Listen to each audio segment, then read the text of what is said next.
Freak into a compliment and turned party into a verb.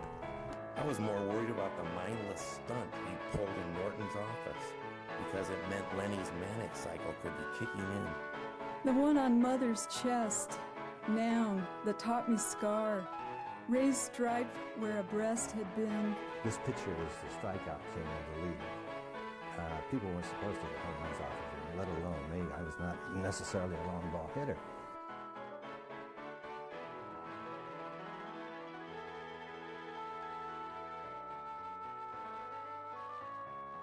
I'm Marilyn Dorf, and I grew up on a farm a few miles outside Albion, Nebraska, the farm that my great-grandparents homesteaded.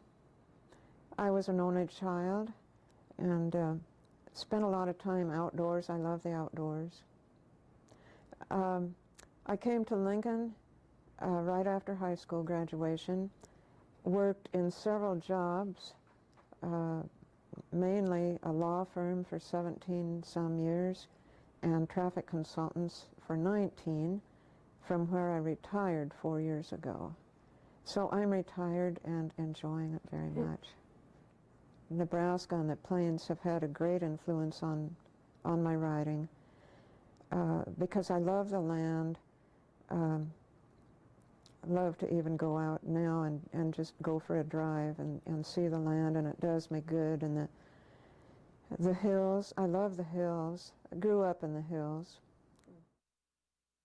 I've been greatly influenced and greatly helped by the Lincoln Chaparral poets. Until I got into that group, I really didn't know or have any writing friends who wrote. My family was not interested in writing, and I think a writer does need some encouragement, and it was after I got into the Chaparral poets that I received that, and still do, and it's been most helpful to me. Well, I started when I was pretty young, and came home crying one day because I had to write a poem for school the next day, and I didn't know how, and my dad helped me. I think that was the start of it. But, and after that I did write, and I did want to be a writer. I was going to be one of the big-time writers. And of course that didn't happen. And I became very discouraged, too, after I grew up and came to Lincoln, and nothing became published, and I just decided that I guess I wasn't supposed to be a writer, and I stopped writing, and I vowed that I would never set pen to paper again, and I didn't for I don't remember how many years, probably at least 15 or 20, that I was true to that vow. Then I saw a work by a Nebraska writer, in fact Susan Strayer, that just inspired me so much I thought I've got to try again. And so in answer to your question of when I knew I was a writer, well, I don't know about that, but ever since that day I was so inspired by her book. That's when I've been writing, and that was probably around 1980. Well, yes, I wrote up until I became so discouraged. I wrote short stories and poems, and granted they probably weren't very good and they didn't get published, and I had no writing community and ended up just being discouraged for a while. Things that I see in nature, I write a lot about birds, trees, and I have a good time playing with words and with my imagination. I love to do those things. I write a lot about country life and nature. Probably almost altogether on that. I don't write as much about daily happenings or happenings in my family as I see a lot of people doing. But I seem to be more inspired by just sitting outside and watching the birds going for a walk with my dog and observing nature. I find that late afternoon and evening are very good times for me to write. I guess, well, I know that I'm not an early morning person. I'm not at my best in the mornings. And once I get started, I can't stop. I just want to keep going and going until I can get it figured out, the words down the way I want them. How long does that take? Well, it takes several hours usually. And sometimes I am eating at 7:30 and 8 o'clock and going to bed late, too. Yes, I think it's important to just keep writing and to keep submitting material for publication and not to get discouraged by the rejections, which there are always lots and lots of those. And I've been through that route, and I'm still in that phase, of course. And also, I think it's important to be in a writing community, a writing group of some kind. And actually, I'm in several writing groups, and they really are helpful and inspiring. You see what the other people wrote, and that spurs you on in your own writing, too.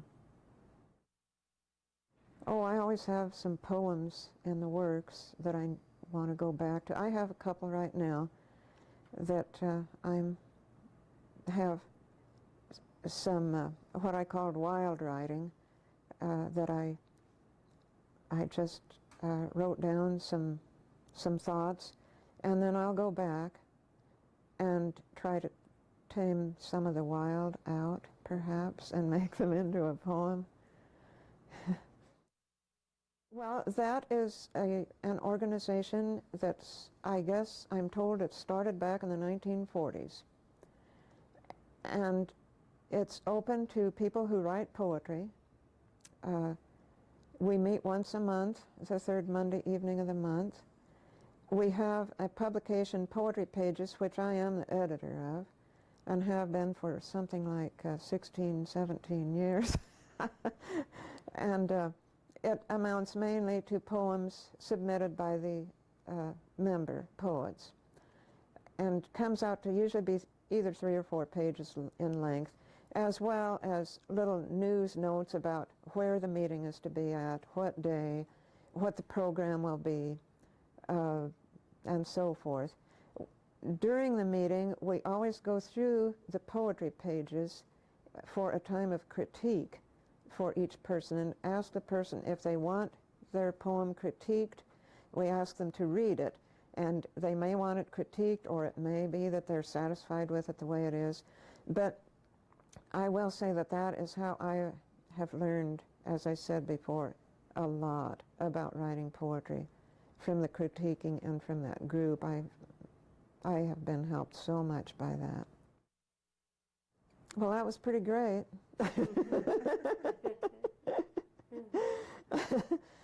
Actually, I had a poem published in the Nebraska Farmer when I was 17 on the teenage page. But then it was after that that, you know, I just couldn't get anywhere, and I became so discouraged. And I was really overwhelmed with being asked for a chapbook submission by the editor of Juniper Press. He is the editor also of the magazine Northeast, which is a little literary magazine. And over a space of something like 10 years, he had accepted several of my poems. And that spring I sent him some more, as I usually did every once a year or so. And he accepted 2 of those and wrote me a little tiny note and said, if you've got more like this, I'd be glad to look at a chapbook submission. So it went from there, and I was overwhelmed. Still am, I think. I thought you had to go after the editor for, you know, to get a chapbook published. Good evening. My name is Joanna Lloyd, and I am curator of the Heritage Room. Welcome to the Jane Pope Geske Heritage Room of Nebraska Authors and the John H. Ames reading series. The Heritage Room is a special collection dedicated to preserving and promoting works by or about Nebraska authors. Currently, we maintain a collection of over 12,000 volumes written by more than 3,000 published authors from Nebraska. And that's pretty accurate. We just finished the long work of doing an inventory of all the books we have, and it came out something over 12,000. In one way of promoting these authors, the Heritage Room sponsors the John H. Ames reading series. This is our 145th Ames reading. We have been at this a long time. I would like to thank the Nebraska Literary Heritage Association because it is through an endowment established through their volunteer efforts that we are able to bring you programs like these. You should feel that you could come in to visit our collection during regular public service hours too, for individual tours or to enjoy the Heritage Room as a lovely reading room where anyone who is interested can come in and read from our collection. Tonight, our reader will be Marilyn Dorf, a Lincoln poet, a CHAPARRAL poet with a great sense of line breaks in poetry that goes beyond the personally personal to an extended understanding of the things she writes about. Marilyn Dorf grew up on a farm that her great-grandparents homesteaded. More than 100 of her poems have been published in various journals and magazines. She is the author of 4 chapbooks. Next page. She is the editor of Poetry Pages, a publication of the Lincoln CHAPARRAL poets. Her most recent chapbook is entitled This Red Hill, and it was solicited by the publisher, Juniper Press of Wisconsin. Her poems sound to me as written for a quiet voice. See if that idea bears out as she reads her poems for us. Let me introduce Marilyn Dorf.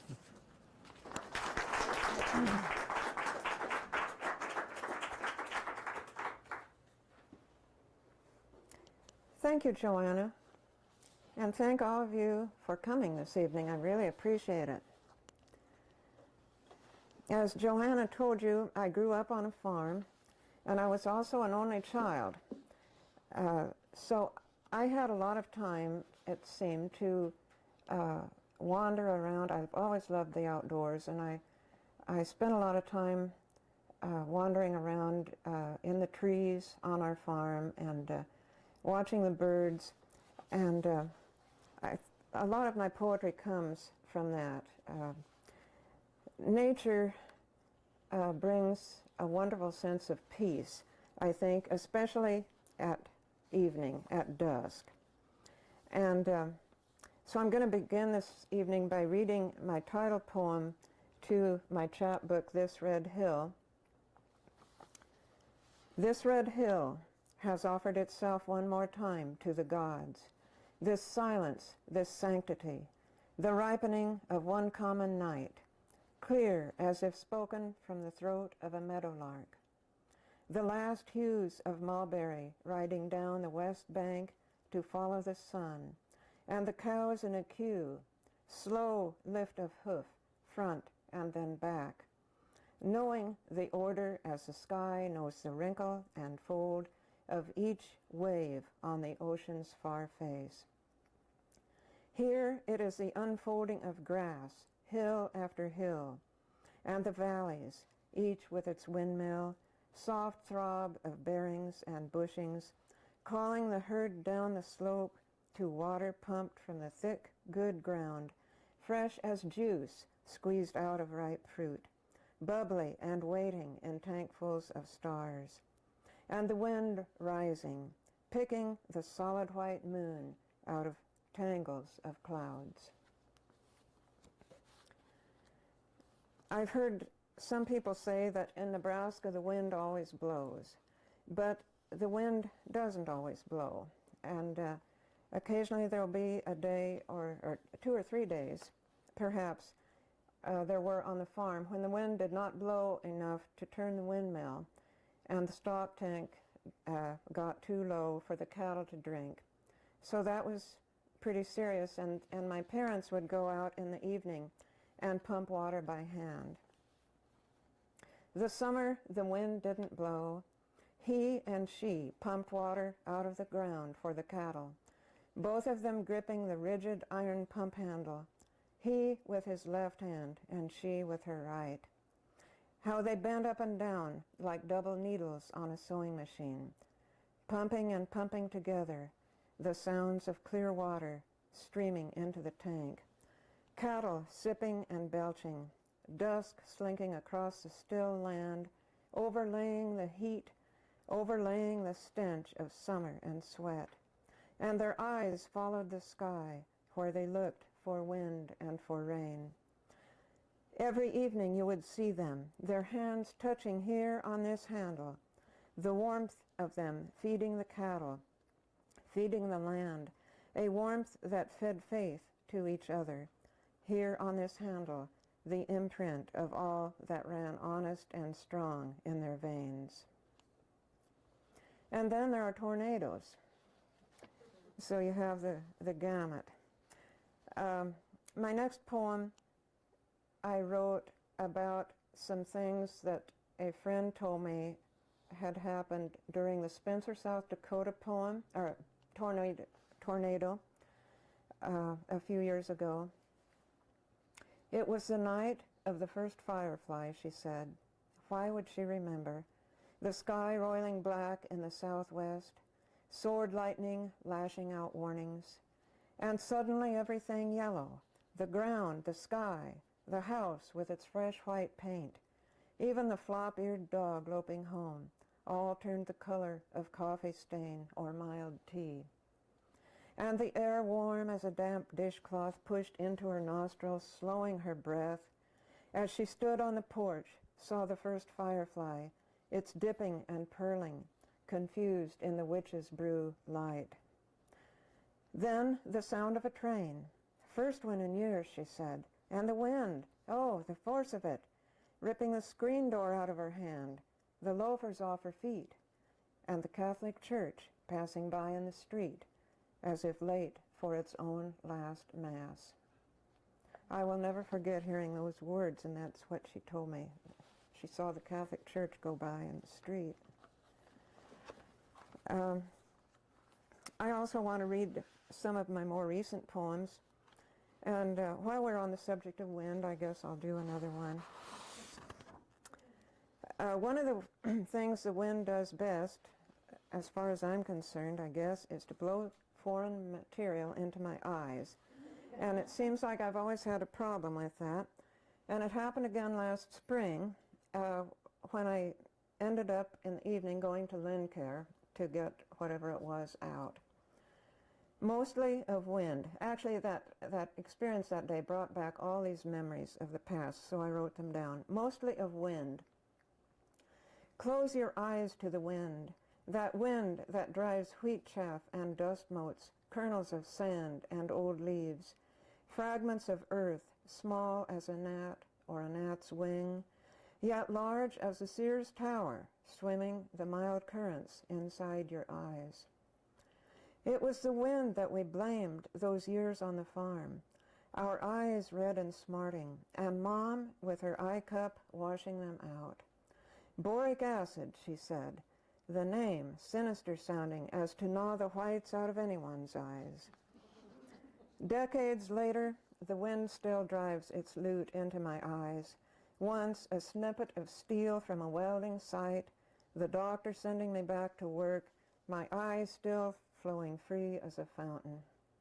And again today, out walking in wind, something established its residence deep in the juice of my good right eye. Boric acid no longer in vogue. This doctor puts me out of my misery with one anesthetic drop, probes upward and downward, side to side, the culprit evading him, doubtless fearing an acid death. And I think of my father, one night on horseback, chasing an errant bull, miles toward a sunset already gone.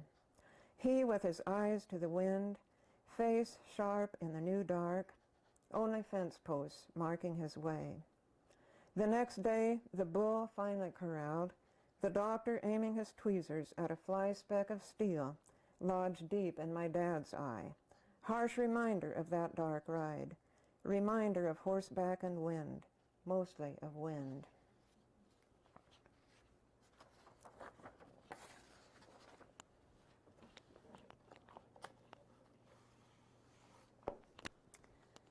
There was a lot of work on the farm, a lot of sweat on the farm. Actually, I got out of most of the work. I was an only child, and so they were awful nice to me. But I wrote this poem. My dad farmed with horses, and you'll see him cultivating corn in this poem called Sweat. You could smell it all summer, fluent as forthcoming rain, wafting down corn rows and wheat stubble. Wherever there was work, you could smell it, its traces distinctive as cat tracks left on the front porch and the back. It lay beside you before you got up in the morning, lingered through breakfast, and followed you to the barn. The back of your shirt already soaked.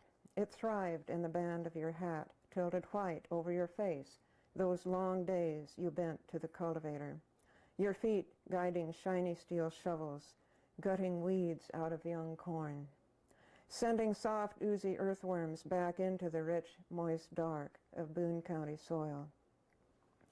It ran down your back and off the necks of your horses, leaning hard into their collars, and its odor was that of a work that was decent and honest, its essence flowing into the ripped open sod to mingle with sweat of the ages. Horse sweat and man sweat, sweat of Indian ponies and shag-shouldered bison, all of it breaking forth in this fresh, new planting of corn. That poem was published in the current year Plains Song Review. Then I'll read my rolling pin poem. My dad had a rolling pin that his father had carved by hand, and my dad kept it wrapped up in tissue paper in a trunk upstairs, and once in a great while he'd go up and take it out and look at it and put it back. And of course I've inherited it, and I thought, I don't want to do that. I want it where I can see it. So it's in my utensil drawer, and I see it every day, and whenever I do want a rolling pin, that's the one I use. The rolling pin. Every year or two, he would climb the wood stairs to the attic, where, kneeling, he opened the trunk and took out the rolling pin that his father, new come from Sweden, had carved. With great care, he crinkled back the old newsprint it was wrapped in, ran his hands over the wood, heavy and round as an arm, still smooth with the warmth of hands he scarce knew, thumbs tracing the grain as if pressing for pulse, a heart in that wood pumping blood of his own, his father's, his mother's, scent of her pies once again steaming up from the range. After he wrapped it away, he would walk outside and look for a long time into the bright white sky. Growing up on the farm alone as I did, I also came to treasure solitude. And I've lived in the city for a long time, and I've seen a lot of hectic days. And some of those days I would think, wouldn't it be nice to be just a sheep herder up in the sandhills someplace? But that never happened in my life, but I can still live it in my imagination, and so I wrote this rather recently. What I wanted was to be a sheep herder, alone in sand-bedded hills, with only a dog and my herd, a wagon to live in, small and poor as a cave, with a top for whenever it rained. I'd have worn long stockings and dresses down past my knees, mud-caked shoes, and a hat for my eyes. Oh, it wouldn't be much, but all of the rainbows and crows would be mine. Eyes full of hills rolling off to the north and the east, the south and the west. And I'd have the whole sky to ride on. I'd name every flower and bee, name the wind walking with me, and the sheep, oh, those darlings, how I'd protect them from thunder and rattlers and thorns. And I'd help the ewes with their lambs, all of them calling me mother. Night times, the dark snuggling down, the breath of the flock warm and florid around me. Stars hovering silver above. Then daybreak and the new sun, and the lambs fresh in their frolic. Nothing fancy, beans and potatoes, and maybe I'd learn to like coffee. In old age, I'd get funny. Name my sheep Adam and Eve and Moses, Rebecca and Jacob. My hat would blow off, my dog chasing it far over the horizon. I'd gather my flock close to my ragged old skirts and shoot spitballs at rich folks whizzing past in their cars on the highway, their faces masked proper and cold, their eyes hollow with hunger and wanting.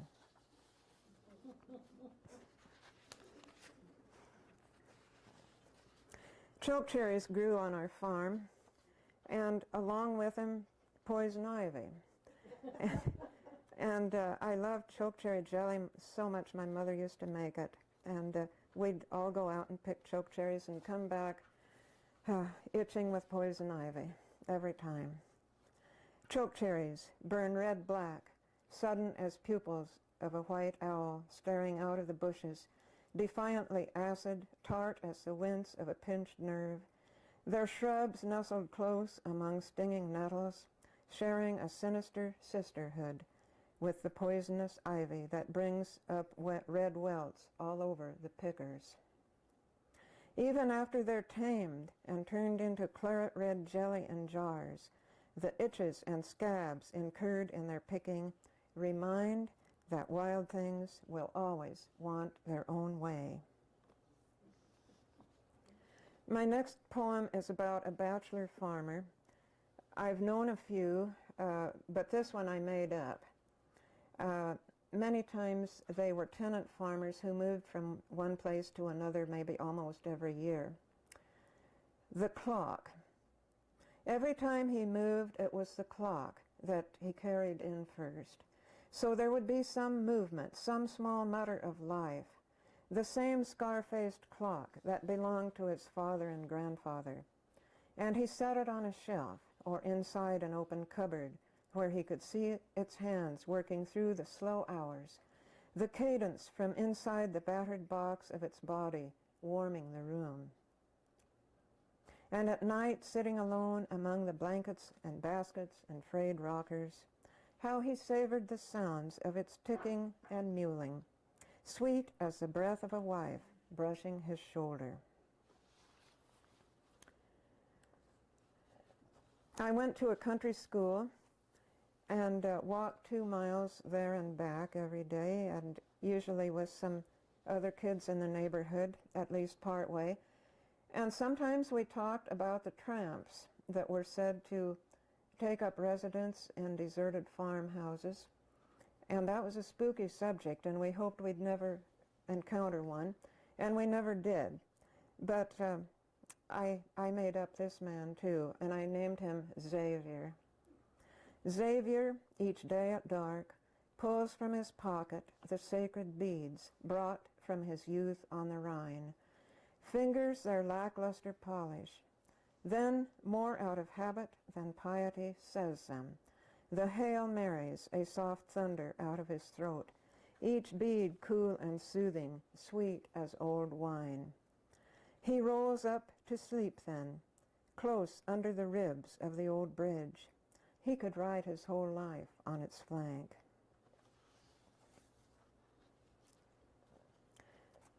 I did not have the privilege of knowing my great-grandfather, but my mother was very close to him and she talked about him a lot, so I guess I feel a bit of more of a kinship than I would otherwise. He homesteaded the farm I grew up on, which was a tree claim, so he had to plant trees as part of the deal, and I know that he planted an orchard that he thought a lot of. So this is entitled Great Grandfather for John Henderson. When I walk into the orchard, I will look for him, some thread, perhaps thin as spider string, that I could know as his spirit. He may even come down, diaphanous, web-like in the late light, mouth closing round on a ripe cherry, head bare as the moon. He may set his hand on my shoulder, a hand deep scarred from years spent taming the homestead, breaking sod, and tending his trees. I will look at last into the pools of his blue eyes, see a smile flare under his mustache, scores of half-turned apples like halos above us. And our spirits will know, having met before, perhaps over this same orchard, his leaving the world and mine just coming in.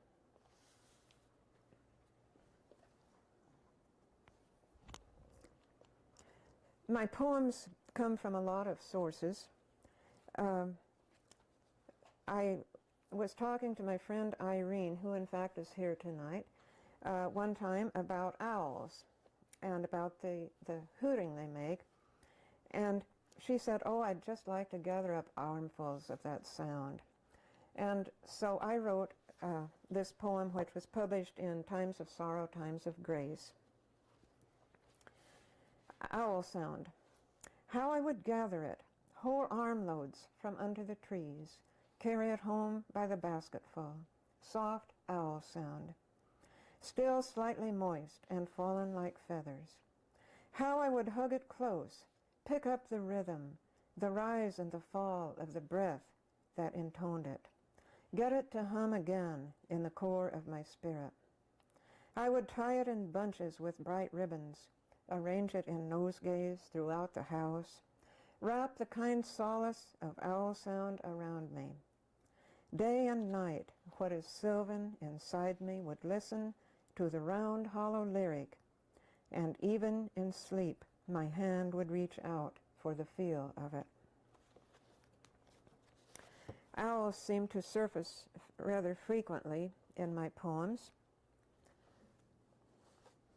but I think that's the only one I have tonight with an owl. But this one is about bats, and it was published in Nebraska Life this summer. I was always told that my grandmother had at one time, years before my time, had walked outdoors one evening to see some guests off and nonchalantly laid her hand up on the gate post, and there was a bat sitting there. So I put a little bit of that in here. Bats. All day they hang in their dark quarters, sacks of old bones or weathered umbrellas, with ribs askew. Dusk brings them out, and at dark they are ribbons, fleet on the lucent sky. Graham laid her hand on the gate post once and let out a scream. Never could wear leather gloves after that, she said, the seams stiff, like the bones of those thin fur fingers that touched her with ghost breath, and the ghost gone, far in the night sky, a single black star circling.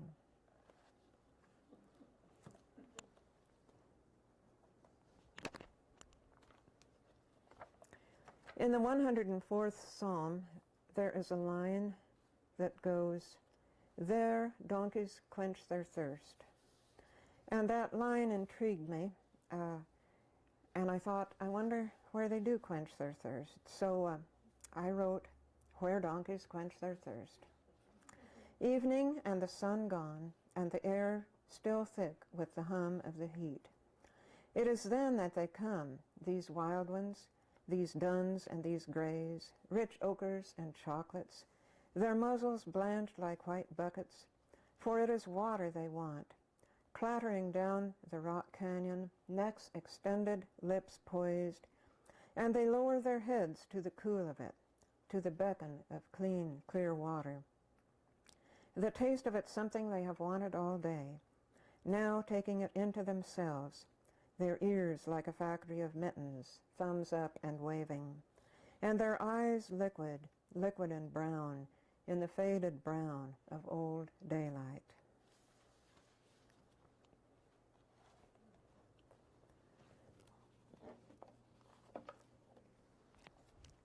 And I liked trees, and I like to write about trees because they can have personalities all of their own. This poem was published last year in the Christian Science Monitor. Trees. Trees write their lives in the margins of the sky.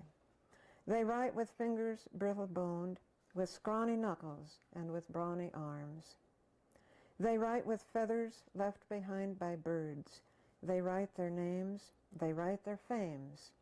They write the circles of their years and secrets of the night, soft scent of coyote young, of fawn and vole, cicada songs and cricket chants.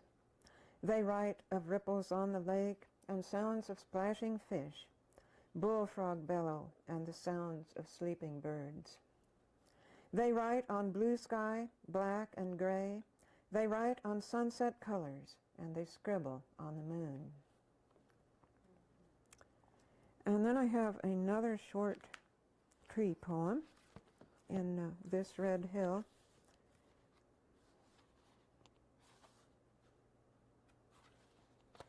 Prairie trees grow up alone and know no other life than grassland winds and gleam of silver moonwash on their leaves.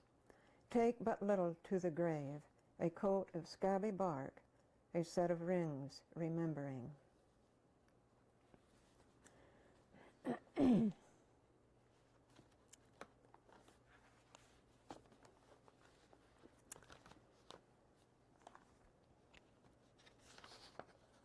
I have been fortunate to have a number of my poems published, but publishing is not a very easy game. This next poem was accepted by Yankee Magazine, and before it saw print, Yankee Magazine decided to stop publishing poetry altogether. Anyway, here it is. Deer in the Valley. Walking pale edges of dawn, legs thin as wire, they keep to the line of the river, disappearing like manna in sun. At evening they're back, wading cricket sound, frog sound, their tracks small stars in the sand. Some of my poetry comes purely out of my imagination, and that's really fun. So hang on for this one. The blue-winged bird. Think of the blue-winged bird, how he tucks morning under his wing like the Wall Street Journal, and goes off self-assured as if he's just balanced his checkbook and discovered he's wealthy. How the sky opens its doors to him as to the president or the CEO. Think how later he comes home to his love, how he helps with the children, with dinner and laundry, and later at dusk, as they sit in the top of the juniper, how he tells her he loves her, how he'll give her the sky.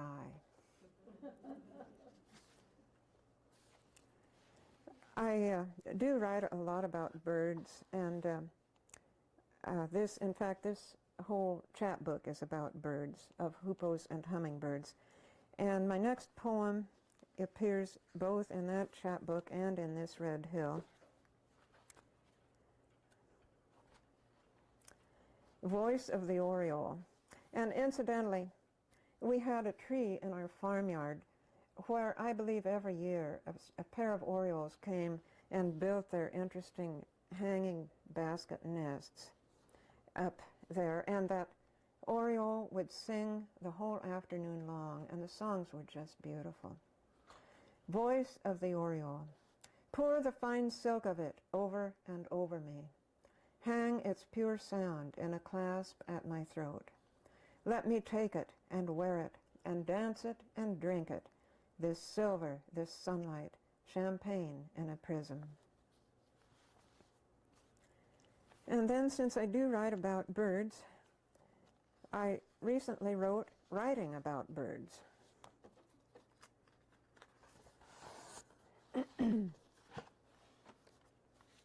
Writing about birds. You must start with the heart.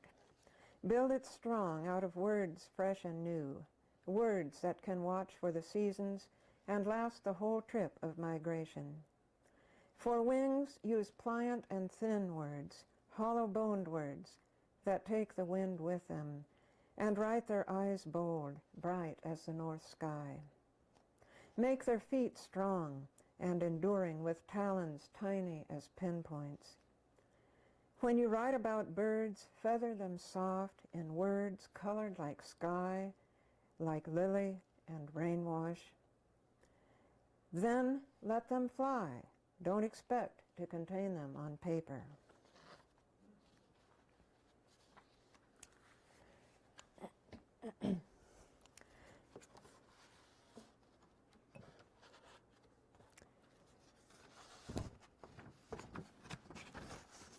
I was going through some old family photos and found this one at a store. It says Schwartz Meat Market.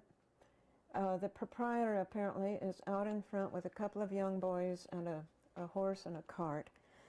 And the indication on the back was that this was Homer's great-uncle's store, which didn't tell me a whole lot of really, or where it was or anything. But I thought it was kind of interesting, and so I wrote Homer's great-uncle's store, a photo. The sign reads Schwartz on the rolled-up awning in the photo. A delivery wagon has just pulled up, the one bald-faced horse waiting obediently. Homer's great-uncle has taken a moment from his meat cutting to tie on a fresh apron and step outside, hat pushed back and shoulders rounded, mustache trimmed neat as his tucked-in tie. One moment given for posterity, along with the horse and the two young men, Homer perhaps, and one other. In the background, his store, the door open wide, two great windows, wooden lugs of apples and onions and beans, and a sign boasting North Carolina cigars, plug cut, surely the best. Not every day a man had a chance to be photographed, so that somewhere down the dim tint of time, a descendant several great-grands away might discover this photo and study his features, his fine store, his apples and onions, knowing, though his first name had crumbled to dust with himself, that he had, after all, been Homer's great-uncle, proud owner of the Schwartz Meat Market.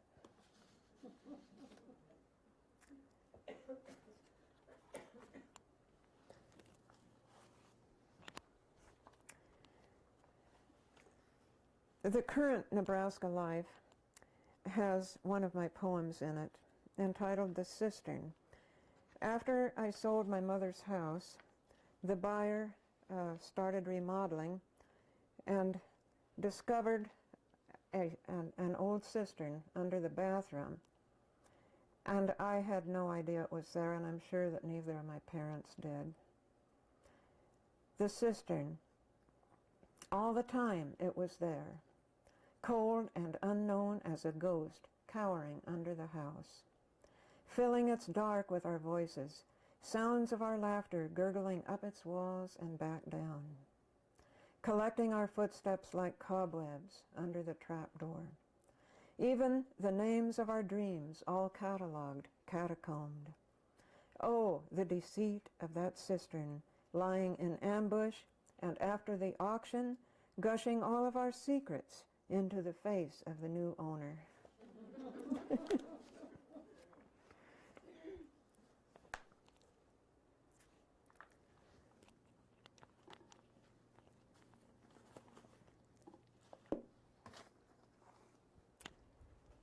Okay. Occasionally I take my dog out to Walton and walk with her on the Mopac Trail. And this time of the year, there are a lot of grasshoppers out there, and they're kind of groggy and loggy, and until my dog finds them anyway. And so I wrote this: in autumn, the grasshoppers rest on the road like broken down wagons, sipping sun through the tall, stiff straws of their legs, eyes warm and fluid as the wells of freshly blown candles. At night they take to the grass, hover and whir with the crickets in splashes of cold white moon. And back to this red hill. I like to sit by a lake and watch the fish come to the surface and maybe jump out a little bit, and I'm always trying to determine where it's going to jump up next so I can really see it well, but it seems like the fish always comes up at a different place, but it's kind of fun to do that. Dawn watch. In depth of quiet water, an old fish feels its way up toward the morning, pushing darkness away with its fins. Its blue nose, nothing but a bow of spun satin, resting for one moment on the thin line water makes on air.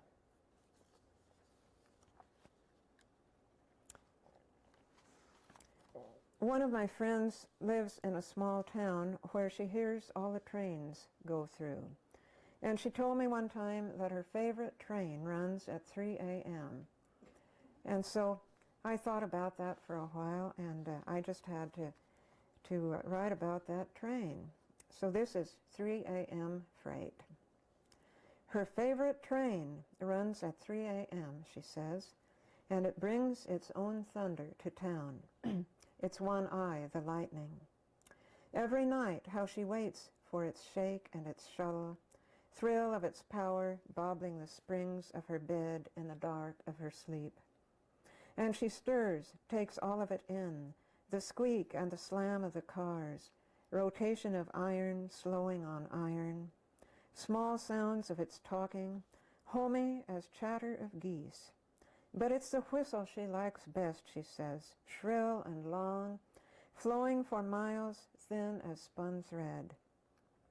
Strong as a truth that she longs to follow, and she dreams herself going with it, hair silver as rails skimming over the river, past cornfields and wheat fields, old barns full of bats. Now and then a red-roofed farmhouse sleeping upright like a laying hen. Pastures rich with milking herds, valleys cupping toy-sized towns, old warehouses with windows clinging spider-like to scabbed old walls, her spirit wild as a bronco, thundering down to the dawn. And I'd like to close with an autumn poem about the leaves. These leaves that she loves. She treasures these leaves every autumn, leaves crisp as a hatching of crickets, nesting on the lawn, blowing across the sidewalk, slinking silk sounds over the bisque postern. She opens them up like hands, human and grasping, examines their age spots, traces their lifelines, those fine-veined rivers that fed them over the summer, hard now and crackling, and she sorts them by color, the carmines and madders together, the ochres and egg yolk yellows, some of them brown going browner. She sets them on trays to garnish her table, takes some to her bed and scatters them over the coverlet, and in the night she calls out to them, knows the victory of claret and carmine and scarlet, whispers their names, and there in the dark, these leaves that she loves christen her fingers with names that they know, names of robin and maple, sundown and wood thrush, chickadee, ginkgo, feather moss, brown wren, and catalpa. I thank you.